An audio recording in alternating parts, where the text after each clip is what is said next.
একজনকে বসিয়ে বিশ্বস্ত, যাতে যাকে কেউ টাকা দিয়ে কিনতে না পারে, তবেই যাবেন, তাছাড়া যাবেন না, তাও 2 মিনিটের জন্য। মানে নিজের এবং নিজের দলের নেতাদের সম্পর্কে ওনার বিশ্বাসটা প্রকাশ করে ফেলেছেন। মানে নিজেও পয়সাতে বিক্রি হন, অন্যদেরও পয়সাতে বিক্রি করেন। সেই জন্য যাকে রাখবেন তিনি পয়সাতে বিক্রি হয়ে যাবেন বলে আশঙ্কা করছেন। মানে নিজের ছায়াকেও তিনি এখন আর বিশ্বাস করতে পারছেন না, এতটাই অসততা ডুবে গিয়েছেন এবং অস্বস্তিতে আছেন। কপুরের মতো কারা উড়ে যায় সেটা আপনারা দেখুন। যদি ক্ষমতা থেকে চলে যায় তৃণমূলের কজনকে তখন আপনি খোঁজ করে পাবেন সেটা দেখুন। কুণাল ঘোষ কোথায় যাবে? দেখুন, কুণাল ঘোষকে নেবে কে সেটা বলতে হবে, কোথায় যাবে তো আলাদা কথা। কুণাল ঘোষকে কে নেবে? কুণাল ঘোষের যা খ্যাতি, সুখ্যাতি হোক কুখ্যাতি হোক, আছে তো, তো তারপরে তাকে যে নিতে চাইবে সে তো ঢুকবে। আমরা 200-300 পেয়ে যেতে পারি। তো তিনি যে সবকটা আসনে জিতবেন এটা বলেনি, এটা যথেষ্ট। এইটা প্রকাশ করছে যে তিনি আতঙ্কিত, হারার সম্ভাবনা আছে। যতক্ষণ লোকগুলোকে ধরে রাখা যায়, কিন্তু 4 তারিখে গণনার পর সেটা সম্ভব হবে না। আমি আশা করছি পরিবর্তন হবে।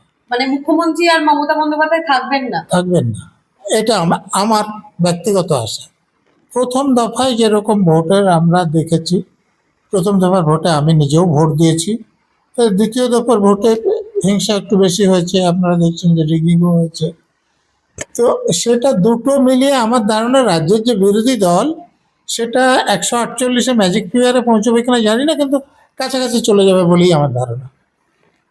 চতুর্থবারের জন্য মুখ্যমন্ত্রী মমতা বন্দ্যোপাধ্যায় কি থাকছেন? আপনার মতামতটা কি, মানে আপনার ধারণাটা কি?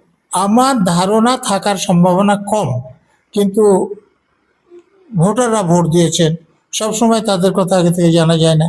সেই জন্য এমন যদি হয় যে মমতা ব্যানার্জির দল অনেক বেশি আসন পেয়ে গেলে তাহলে থাকতেই পারে, কিন্তু আমার ব্যক্তিগত মত থাকার সম্ভাবনা কম।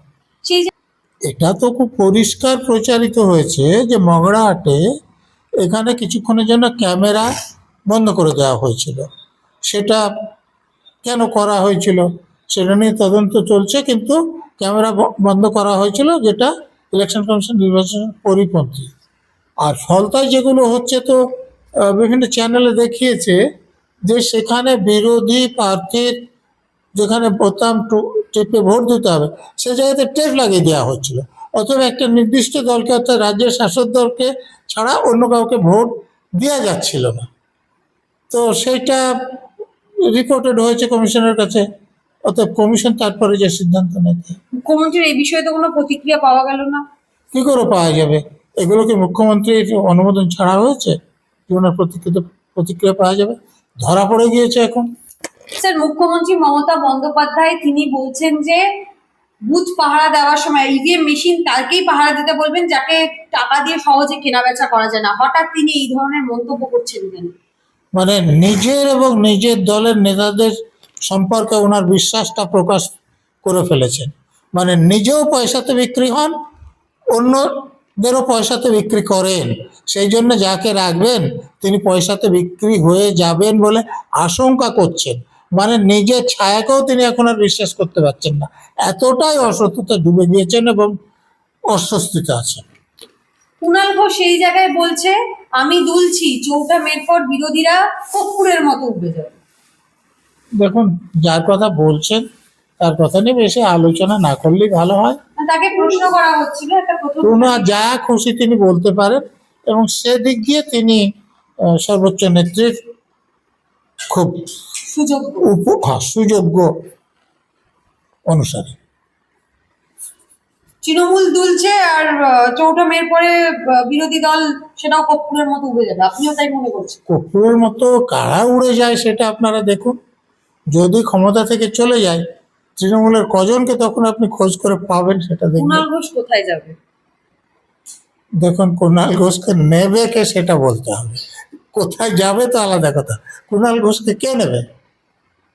কুণাল ঘোষের যা খ্যাতি, সুখ্যাতি হোক কুখ্যাতি হোক, আছে তো, তো তারপরে তাকে যে নিতে চাইবে সে তো ঢুকবে।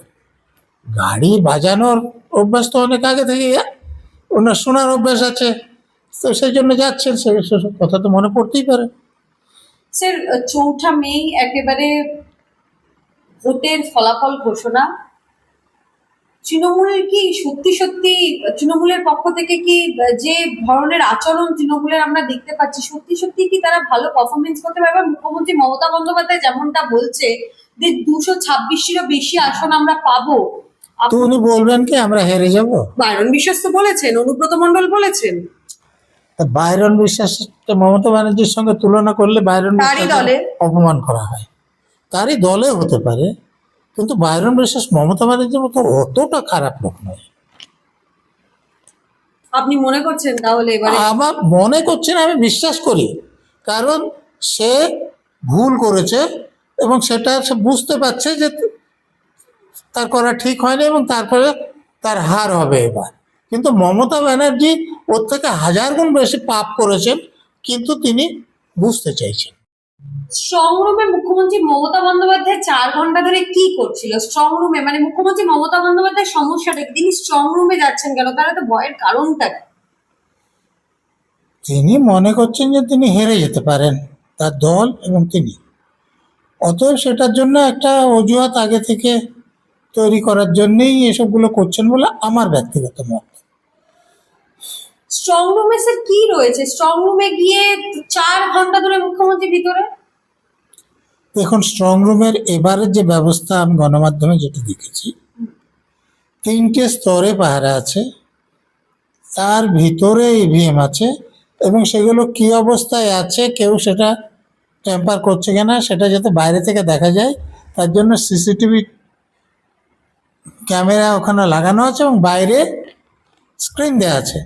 সেখানে রাজনৈতিক দলের প্রতিনিধি যারা আছেন তারা দেখতে পারেন। অতএব সেখানে আলাদা করে প্রার্থীকে বা মুখ্যমন্ত্রীকে পুলিশ মন্ত্রীকে গিয়ে বসে থাকতে হবে এরকম কোনো সম্ভাবনা হওয়ার কথা নয়। কারণ সেখানে যে প্রতিনিধি যারা আছেন তারা দেখছেন যে ইভিএমটা কিভাবে আছে।